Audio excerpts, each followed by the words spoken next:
friends out in YouTube land. This is Rihanna, aka mz.dvs. We are going to be looking at, it looks like age and aging.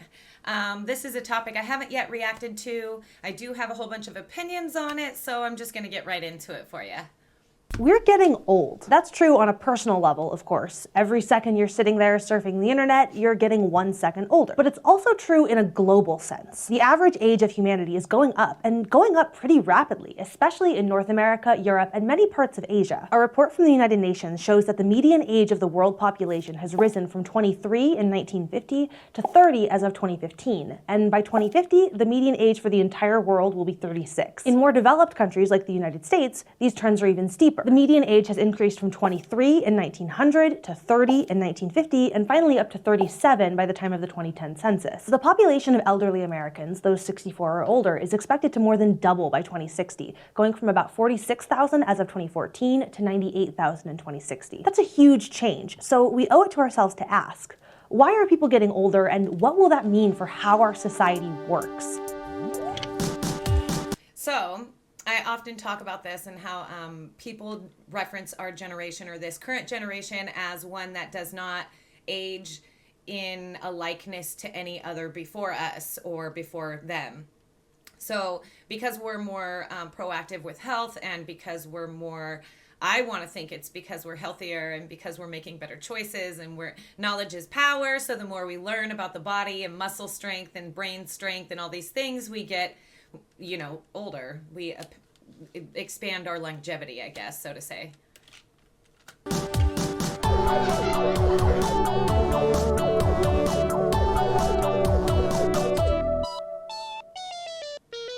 The aging of the world population comes from two facts. People are living longer and they're having fewer babies. Social scientists use a model of demographic transition to explain that the process of moving from a young, growing population to an older, stable population is tied to the economic and technological development of a society. In this model, a country starts with really high birth rates and really high death rates, resulting in a population with a lot of very young people, but not much overall population growth. And if you think about it, it's kind of like a high turnover rate at your place of employment. You know what I mean? Kind of.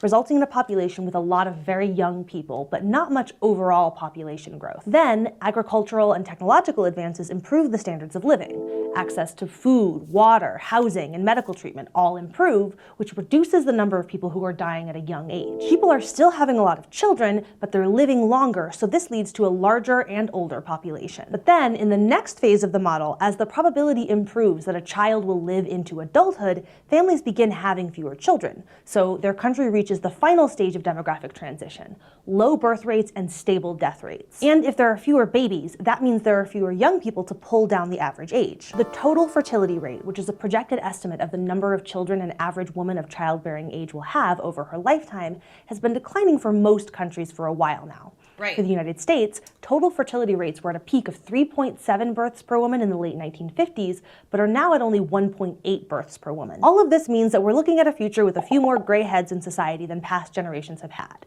So what does that mean for society? Before we can answer that question, let's look at some of the ways that economically, any money that we put into anything is not really going to be there for us. What does that mean for society? Before we can answer that question, let's look at some of the ways that sociologists understand aging. Aging is a biological, psychological, and cultural experience. The biological part you probably already know about. Aging increases risk factors for many diseases, particularly chronic diseases such as arthritis, heart disease, and diabetes. Right. 78% of Americans age 55 and older have at least one chronic condition. As infectious diseases like smallpox or tuberculosis become a thing of the past in high-income countries, chronic diseases have become the leading cause of death in those countries. That said, it's not like everyone over the age of 55 is teetering on the brink of the grave. As life expectancy increases, the age at which people first experience chronic illnesses is often also postponed. This compression of morbidity, a term coined by Dr. and Professor of Medicine James Fries, means that most people in high-income countries live healthy lives for the majority of their lives, and that's a problem too. That's a really important topic we should talk about sometime. That most people in high-income countries live healthy lives for the majority of their lives, and then experience rapid health declines compressed into the end of life, which I guess is good, but there's a lot of variation in illness and mortality rates across demographic groups. Wealthier elderly people are less likely to face health challenges than the poorer elderly. problem. Message. Demographic groups. Wealthier elderly people are less likely to face health challenges than the poorer elderly. Women tend to live longer than men, but that also means that they're more likely to suffer from chronic disabilities like arthritis. Why we age and how we age are still major questions within biology, genetics, and medicine. Senescence is the process of becoming old, which includes all the physical or mental deterioration that comes along with age. So, I'm a huge believer in the fact that, of course, biologically, genetically, there are going to be some things that you can't really control. But I also believe that self-care, mental health, exercise, diet choice, things like that also go into the aging process. And like, honestly, I feel that people don't age at the same rate, if that makes any sense. So like, said 30-year-old might not be even mentally, emotionally, physically reflecting the same attributes that other person or people are, you know, like the majority, quote unquote. So like someone could look 25 when their age group looks 35 or whatever, you know what I mean? Process of becoming old, which includes all the physical or mental deterioration that comes along with age. There are two main schools of thought in modern biological theories as to why senescence happens. Error versus programming. Error theories, also known as wear and tear theories, focus on ways in which damage to cells and tissue accumulate over time and explore how aging is a result of damage to or deterioration of key cells in the body. Programming theories, also known as aging clock theories, focus on how the body switches on or off certain biological processes as you reach a certain age. For example, the immune system is at its peak during puberty and slowly declines as you age, meaning that it's harder for your body to fight off new diseases when you're older. Along with the biological changes that people experience as they age, there are also psychological changes. Older adults are at a higher risk for dementia, including Alzheimer's disease and other types of cognitive impairment than younger adults. Thankfully, old age doesn't mean drastic psychological decline for most people. Only about 7% of adults over the age of 70 suffer from memory loss or more serious mental deterioration. While the biological and psychological parts of aging are pretty well known, it's the cultural part of aging that I want to highlight today. How is aging perceived by society? And this is a huge thing. I don't know if I'll release the video on this topic before or after, but there's like some relevant or related topics also coming up soon. It's the cultural part of aging that I want to highlight today. How is aging perceived by society? Does being older mean that others see you as a wise elder or a washed-up dinosaur? Like race or gender, age is a trait that influences a person's social position in the world. Age stratification is the unequal distribution of wealth, power, and privilege among people at different stages of life. And of course, different cultures value their older citizens differently. And also, I'm not sure if she's going to touch on this, but gender has something to do with that too, also plays into that whole mix. Among people at different stages of life. And of course, different cultures value their older citizens differently. Historically, if we were to compare hunter-gatherer societies where survival relied on physical strength with agrarian societies where food can be stored up, the elderly may be more likely to be seen as a burden in the former than the latter. But once it's possible to build up wealth, some people may be able to accumulate money and power over time, leading to greater privilege for an older person than a younger one. A gerontocracy is a form of social organization in which the oldest members of society have the most wealth, power, and prestige. As nations industrialize, however, the main source of income shifts from land ownership to income from work. And many older people move out of paid labor, whether it's by choice or because it becomes more difficult to find a job as you age. Only about 18% of Americans over the age of 65 report being employed either full or part-time. Nowadays, rapidly changing technology means that many older workers are finding it harder to compete with younger workers. Some of this is I don't know. Some of my older coworkers have been really dope.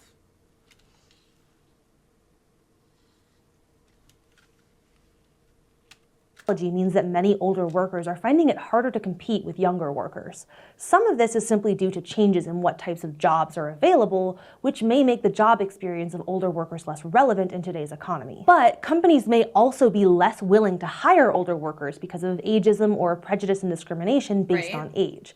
Employers may unfairly generalize about the abilities of older workers, thinking that all older workers will be less productive or less up to date on the skills needed for the job. This is partially why we see so much stratification among older Americans. But they're reliable. They don't never call out.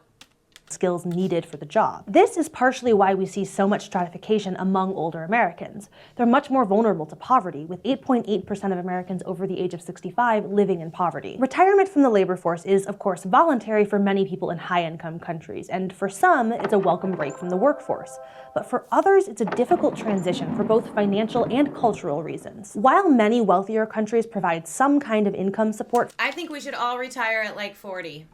Financial and cultural reasons. While many wealthier countries provide some kind of income support for the elderly, like Social Security in the US, retirement is generally only feasible for those who save enough during their working years to live comfortably after they've stopped working. In economic downturns like the Great Recession, the value of people's retirement savings will often plummet, forcing people to work further into old age than they intended to. But even for those who are able to retire, retirement can still be a difficult life transition. Especially in the US, many feel that their identity and self-worth is tied up with their profession. And a lot of people work well into their 70s. Like, I had a coworker who was like 75 when I left that place, and he was very able, we'll put it that way. He was very able to do his job. Especially in the US, many feel that their identity and self-worth is tied up with their profession. After all, what's the first question that you ask someone when you meet them at a party?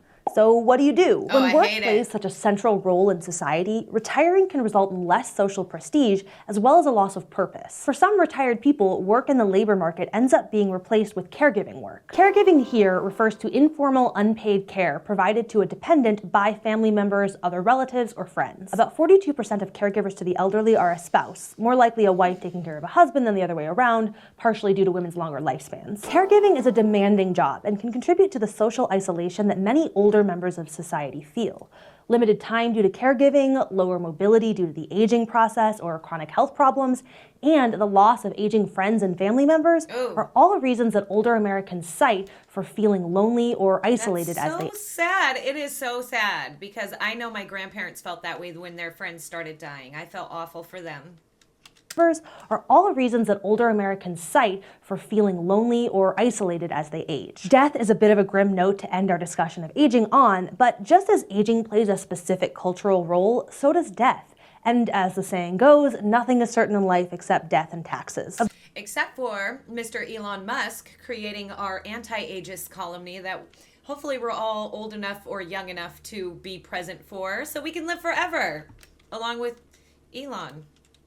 So does death. And as the saying goes, nothing is certain in life except death and taxes. Observing how death plays out in a society helps us understand the values and beliefs of a society. What is considered a good death? Death in modern society. Just going to sleep sounds great. Beliefs of a society. What is considered a good death? Death in modern society tends to be culturally removed from our day-to-day life, partially due to our longer lifespans. Nowadays, rather than dying at home surrounded by families and friends, many people die in healthcare settings like hospitals. The ethics of how doctors and patients navigate medical choices as someone nears the end of their life is a topic that's fraught with difficulties. Some patients leave living wills that explicitly state their preferences for treatment, but oftentimes these decisions end up in the hands of family members and doctors who may disagree on the best decision to make. Yeah, and it gets ugly if there's not. Decisions end up in the hands of family members and doctors who may disagree on the best decision to make. How do people react to nearing the end of their lives or to the death of people that they love? You might have heard of the 5 stages of grief: denial, anger, negotiation, resignation, and acceptance. Though psychologist Elizabeth Kubler-Ross originally developed this as a model for how people confront their own death, it has come to be seen as a model for how people deal with the death of those they love as well. Understanding how we as people I don't deal with death at all.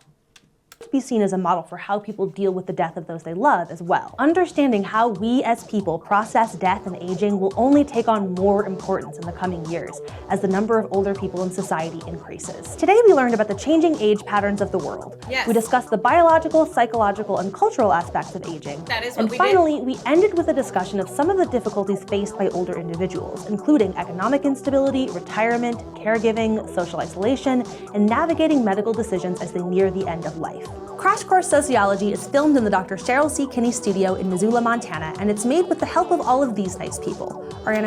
Thank you so much, you guys, for staying tuned with the Age and Aging Crash Course. She talks really fast. I love all of the information that even I stayed with it. Hopefully you guys did too. This was the first one I've done of its type. And again, I'm just kind of like winging it with our topics and with our subject matter. So I always really love your input. I love your feedback. Remember that I'm only here because of you. So like, I appreciate everything you do. Make sure to like it and subscribe, and I'll see you next time. Lately, you know you got me